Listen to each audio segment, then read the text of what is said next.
Back in October, I built this shelter to protect my desert plants from the worst of the Great British winter. 6 months on, let's take it down and have a look what plants have survived and what have not. Let's get straight into the video. Yeah, so welcome back to the channel, everyone. We're now into mid-April and the forecast ahead looks pretty good in terms of nighttime temperatures. Still a lot of rain to come, but I think it's about time that we took this shelter down and had a little look at what's happened underneath over the last 6 months. But before I do, a few initial reflections on the design and the build, a few areas that I think I can improve on, and maybe a few tips for anyone building theirs as well. So it did hold up really well. We had lots of storms this winter, 50-mile-an-hour winds, etc. And it did get shaken about. It did have a side tarp on. I've taken that down now, but a couple of things I want to point out that I would change. So the first thing that I will do differently next year is I'll make sure that this tarp hangs over the sleepers, so you can see this at this bit. The water has spent 6 months running onto here, and it is definitely weathered this part of the bed more than, say, here where the tarp was just enough to cover. It's still got the nice sharp edge there, so I think I will be hanging it a little bit lower, maybe lowering the height there so the tarp can reach. I am going to patch it up, this tarp. It was only about a tenner from Amazon, but it's held up pretty well. The other thing that will change, and if you can see there, everywhere I've anchored the tarp in the middle has ripped. So I will probably use these battens here and put 2 more battens along the 2 posts running down there. But it's held up really well. I'm really pleased with it, but I'm sick of seeing it. So I'm going to get my drill out, I'm going to take it down, and then we'll take a look at what's happened to the plants underneath.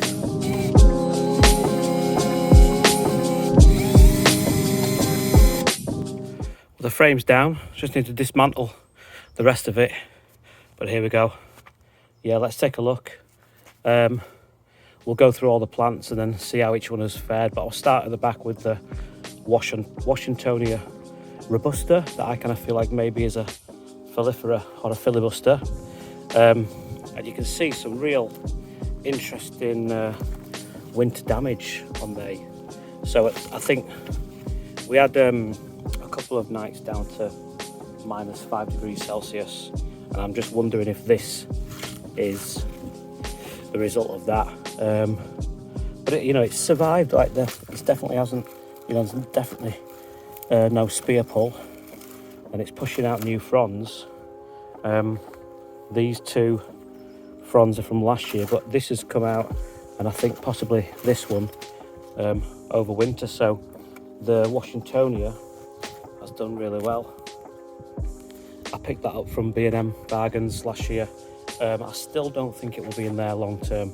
Of course, everyone who gets to Washingtonia knows that it's in certain parts of the country you can grow them fine outside, central London, southwest coast, I suppose, but up here in Yorkshire they are definitely borderline. And I don't love it. I mean, I would love a big agave montana at the back there.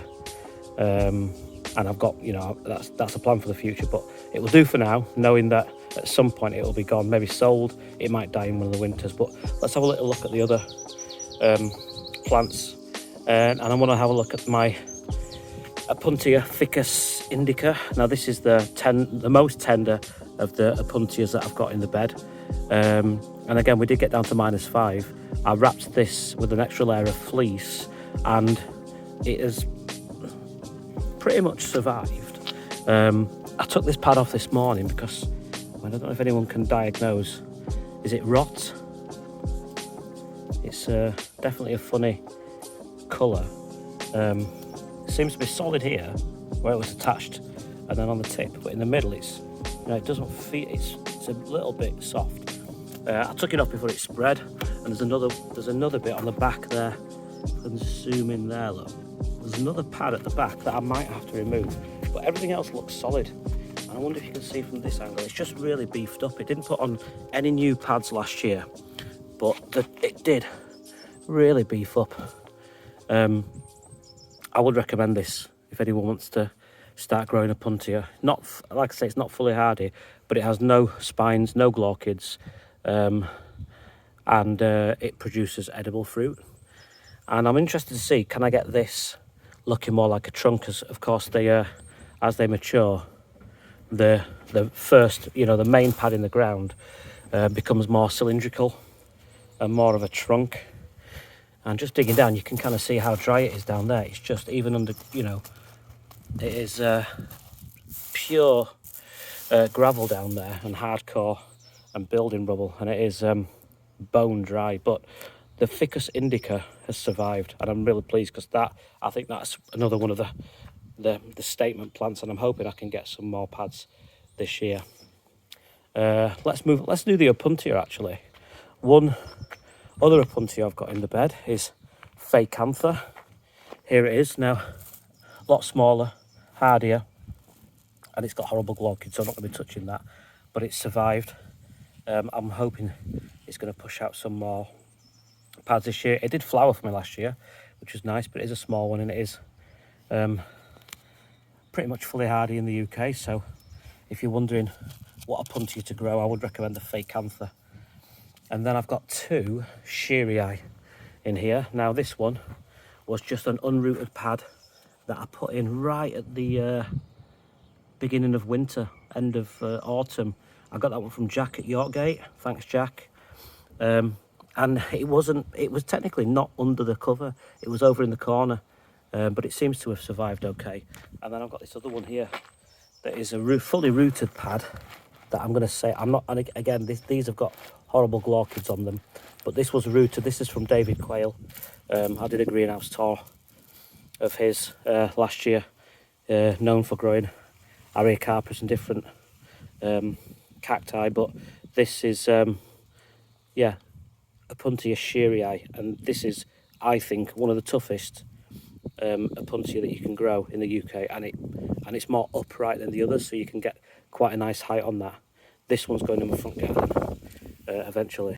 And the only Opuntia that died, ironically, is, there's the remains of the pads, look, is the Opuntia humifusa, the eastern prickly pear, tiny, kind of growing along. I wanted it to crawl up there and grow along that rock, but it died. Don't know why, but I took a few pads and they're in the greenhouse ready for next year. What else should we talk about? Let's go for the two agave. So anyone who's been following this channel for a while will know that I'm not a big fan of agave americana. They look okay now as sort of smaller plants, but I do think when they get really big, they don't look as tidy or as neat as like the compact forms, the rosette making forms, I suppose, the Montana and the Parii and the Avartifolia. So I will eventually replace them, but they look good for now. And what's interesting to me actually is that the variegated version is apparently less hardy than the non-variegated version, but this one has definitely taken more winter damage. You can see there on the outer leaves, I don't know if it's because they've been laying flat on the gravel, but you can see they've all died back and taken some. I don't think it's, well, it can't be frost because it's been under the shelter, but definitely some wet possibly. And the new growth is looking very pale, but it feels solid. Kind of hopeful for that this year. Whereas over on the variegated one, ow, it's spiky, looking absolutely fine. A few weeds there. Yeah, so I'm pretty happy with the agaves. I would like to change it up at some point, but yeah, there we go. Okay, so I've got two echeveria in the bed. Now this one here is the one that you can probably just pick up from B&Q or anywhere. It's a Echeveria agavoides, and it's created these really compact rosettes over winter. I've got one in the greenhouse that is much more open and looking a bit different to that one, but it survived. And then this one, I can't remember the name of this one, but again, this was a gift from David Quayle, and I think it's elegans maybe, Echeveria elegans, but I'm sure people can correct me. I just chucked that in right at the end of autumn, and yeah, it looks as good as it did when it went in, and that should have no problem. And then you might notice I've got a lot of these lace aloe. I always forget the name because they changed the genus from an aloe aristata, I think. But yeah, they're all doing. I mean, some of these, that's solid. That's fine. This is the biggest one I've got in the bed here. It doesn't seem. I mean, it's not thriving at the minute. It's surviving. I did lose a couple that I knew would go. There's one that I lost. I knew that one would go because it had pulled before the shelter went on. But I'm not too fussed. I've got loads of those because they do pup quite profusely, so I've got loads of those in the greenhouse ready to go. The other aloe, which is the Aloe Ampelus striatula, whatever it's called, the striped aloe, has done fine. Like it's a lot of people told me that this would die back to the ground. It would get frosted to the ground and regrow, but it survived. It's not very upright, but I'm hoping I get a flower from that, and there's some more coming this year at spread, because I do like the aloe flowers. So that's fine. Like there's absolutely no damage on that at all. And again, it was pretty open back here. Like rainwater was dripping down from, you know, the gap between the fence and the shelter, and it did fine. Like the back of the bed was probably the wettest area, and it did absolutely fine. No frosted. Nothing got frosted. So yeah, really pleased with that. I'll talk about my yuccas I think now. So this is the biggest yucca rostrata. Came with a trunk on it, and when I potted this in last summer, the roots weren't very healthy. I think it had been waterlogged by the previous owner. It was just planted in normal compost, and it was the roots were not very healthy. So I got a lot of the compost off and potted it into this gravel, and you see some of the leaves have sort of gone brown, but there's definitely new growth in the middle, and it looks alive, which is what I was hoping for.